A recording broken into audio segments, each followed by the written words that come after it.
Hey guys, so I'm here to do my book talk on Blue Lily, Lily Blue, Maggie Stiefvater's the third book in her Raven Cycle Quartet, and I have done book talks on the first and the second book, so I'll link those two down below if you want to go check that out.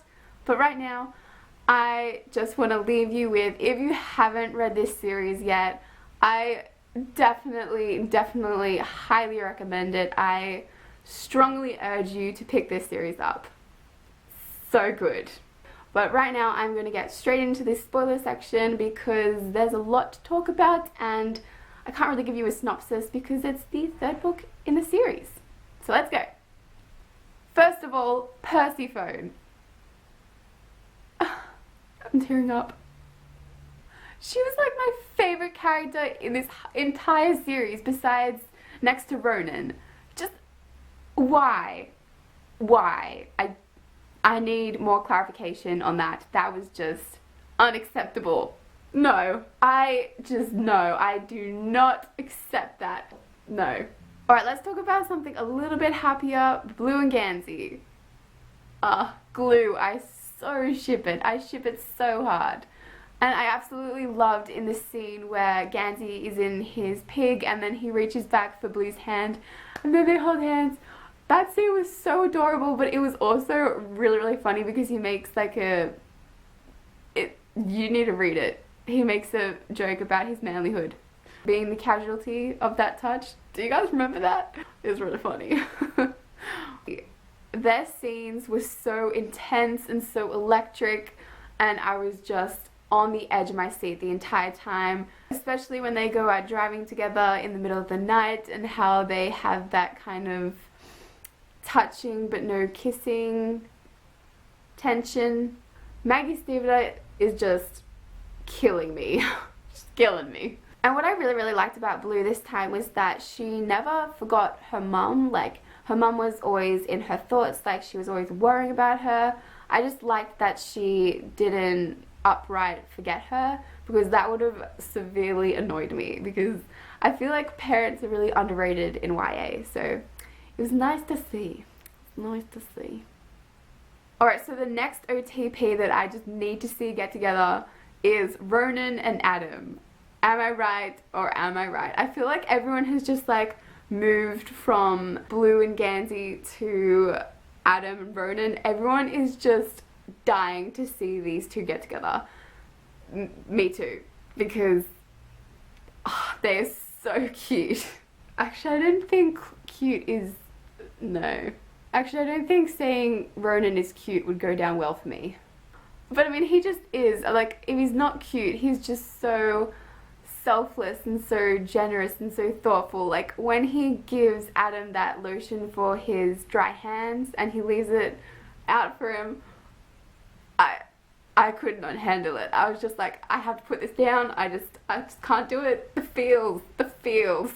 I think one of my favorite scenes with Adam and Vernon is possibly when they're in that Latin classroom, like before everyone else gets there, and Vernon is just kind of like bagging out Mallory about his dog, and then Adam's just like to him, yeah, why couldn't he have something normal like a raven? It was so good. Adam, sass king. And it's kind of funny because Adam has a massive change in this book. Like, in book 1 and in book 2, I didn't really like him, but in this one, I grew to really like him. He just stepped up his game. Yes. But I think what I actually really liked in their relationship is that Adam actually acknowledges that he knows that Vernon has a crush on him. I squealed when I read that. Yes, he knows. Like, he's not oblivious to it. Thank God. Thank God. Because it kind of gets on your nerves when they're oblivious, when it's kind of obvious, because he's like freaking going above and beyond, giving him these lotions and paying for his tuition kind of secretly, but not directly. Do you know what I mean? So it's obvious. So it's nice that it's being acknowledged, like, straight away. It's nice. And I can't believe Matthew is Ronan's dream. That was a massive plot twist. I did not see that happening. But I also feel really bad for Declan, the oldest brother, because he's not a dreamer and he's not a dream. He's just stuck being in the middle of ordinary. I just feel really bad for him. So let's talk about the new Latin teacher, Green Mantle. I really strongly hated him with a passion. I usually love Maggie Stiefvater's kind of morally ambiguous characters, but I just could not stand Green Mantle or Piper. I absolutely hated them. It was tough getting through their POVs. It was just, just wanted to, because they shoot Jesse, like, Jesse, no! Absolutely loved the introduction of Jesse, and I love how Blue and him became fast friends, and I love how she helped him do his garden, and then the Raven boys rock up, and then they help her retrieve Gwen Lillian. Nailed it. And Gwen, I'm just gonna call her Gwen. I was really certain that she was the sleeper that they were not supposed to wake, so I was quite nervous when they got her out of that tomb, and when she like slithered out like a snake, that was creepy. And I was just like, oh my god, hell is going to rain down on just everything. But luckily she was kind of harmless in like an obnoxious way, but a little bit of obnoxiousness doesn't kill anyone. But I absolutely love Gwen. She's like Persephone. She's gonna be the new replacement, I feel like. I mean, no one can replace Persephone. She was one of kind. Just no one will be able to match up to her, but I just felt like she knew that her time was coming to an end, and that's why she needed that jumper for Gwen, or Gwenllian, or whatever her name is. I just felt like she was kind of saying to Gwen, like, this is where you're going to fit in now, like, this is where your place is going to be, and like, she's just kind of giving her a place to belong in this strange new world that she woke up in. So I just felt like it was a nice way of integrating Gwen into the fold, but cutting Persephone out too worked well, but I'm still very upset that she's dead. Just Adam is like a magician. He just needs to whip up some magic and needs to do some necromancy. What was that? Now Adam knows about Ganzin's death and how he's the one who's about to die. I really don't know what's going to come of that, like knowing that information. And I mean, we saw that kind of vision of him playing a part in Ganzin's death. So what does it mean?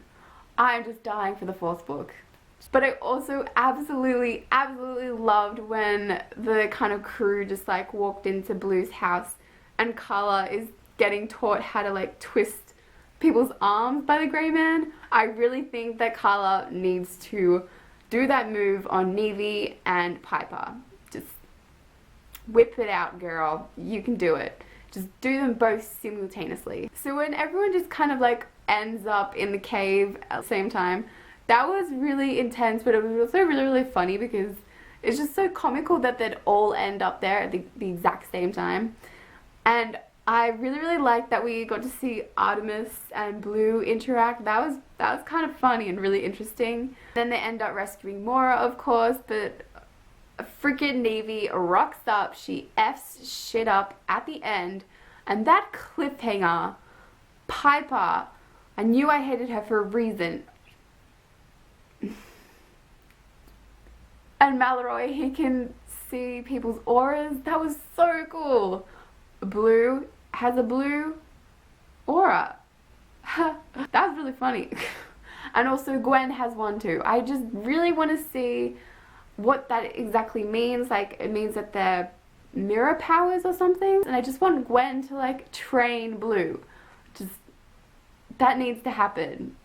Alright guys, that is the end of my book talk on Blue Lily Blue. Hopefully you enjoyed it, and I will see you guys in my next video. Bye!